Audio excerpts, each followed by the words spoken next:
dada loogu talagalay koo waxa weeye in tayada hogaamineed ee siyaasadeed ee xisbiga dimuqraadiga shacabka Soomaaliya kor loo qaado taasna waxay aad ugu sahlaysaa hogaamin midaysan oo aragtida xisbiga ku sifeysan iyo jihooyinka iyo qaab socodka dal ahaan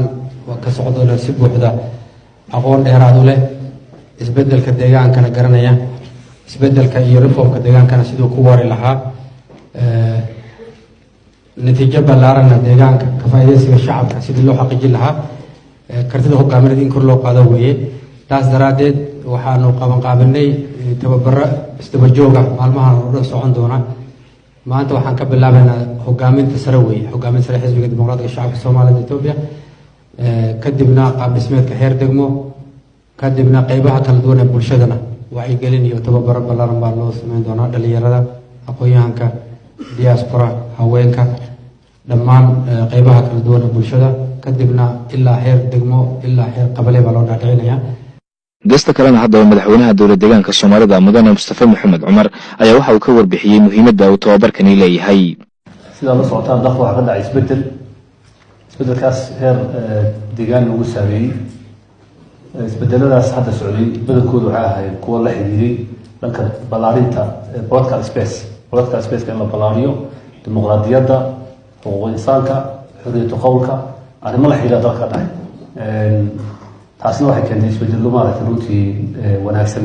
kaas ayaa keenay in maaragtay hadda la sameeyo ilaa ugu yaraan 10 la qorsheeyo ilaa ugu yaraan 10 madrag ama maaragtay fadhi oo qaybaha kala duwan bulshada loo qaban doono oo laga dhacin doono ahdaafta xisbiga xagga loo socdo jihada la marayo iyo loo kala cadeyn doono waxyaalaha guud ee waddanka jira ahmiyadda shirkan taas ay ahayd gudoomiyuhu sidoo uu sheegay halkan kuma ay ka aqoon 3 cisho oo dhameysto kadib degmooyinkii yaa imanaya saasa loo soo wadaya ilaa iyo maartay inta laga gaarayo conference weyn oo aan filayo in dowladda federaalka ka soo qaybgeli doonto inahaas marka ujeedooyinka objectiveska shirkan uu yahay intii lagu guda jiray furitaanka tababarkani maanta uga bilaabmay hogaaminta sare ee xisbiga dimuqraadiga shacabka Soomaalida Itoobiya oo maanta ka furmay magaalada Jigjiga ayaa waxa hadal ka soo jeediyay madaxweynaha dowladda deegaanka Soomaalida mudane Mustafa Maxamed Cumar iyo gudoomiyaha xisbiga mudane Axmed Shide Maxamed iyagoo tilmaamay in xisbiga dimuqraadiga shacabka Soomaalida Itoobiya uu yahay ka kaliya leh aragti laga midaysan yahay oo dhanka wanaagsan u jeexin karta dadweynaha deegaanka waxaana hadalladoodii kamid ahaa midnimo Soomaalidu ma jirayso haddii qabiil loo tartamo ma jirayso oo dhowraysa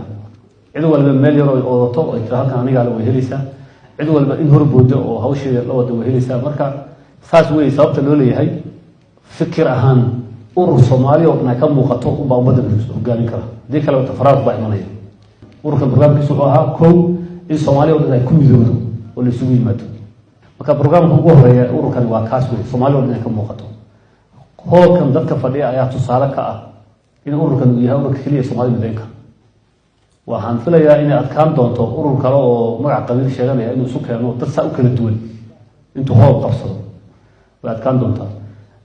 representation issues ku boqolkiiba wixii la rabay way lama oran karo mar walba in la sii hagaajiyo mar walba in la sii wixii khaldan waxa laga yaabaa bulshooyin badan oo hadda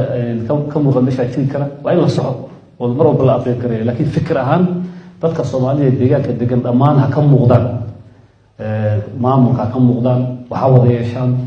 inta isku fikirkan hal isku keeno waa arrin muhiim weeyaan marka in fikir aragtida lagu midoobo laakiin reernimo aan lagu midoobin taas marka waxay ka ilaalinaysaa inaan isdhexyaa una dhicin ka caawinaysa markaad ogtahay in aragtida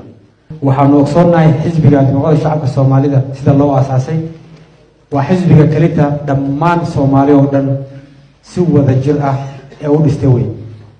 waa xisbiga kalita deegaanka mideen kara midnimada Soomaaliyeed na xaqiijin kara midnimada dalka Itoobiya ayadoo federalism lagu saleysan yahay si xoojin kara way wada noolaanshaha shucuubta Itoobiya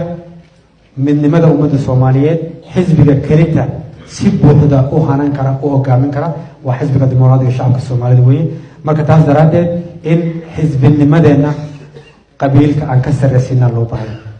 xisbinimada wuxuu taagan yahay waa in la fahmo loo baahay xisbi marka la leeyahay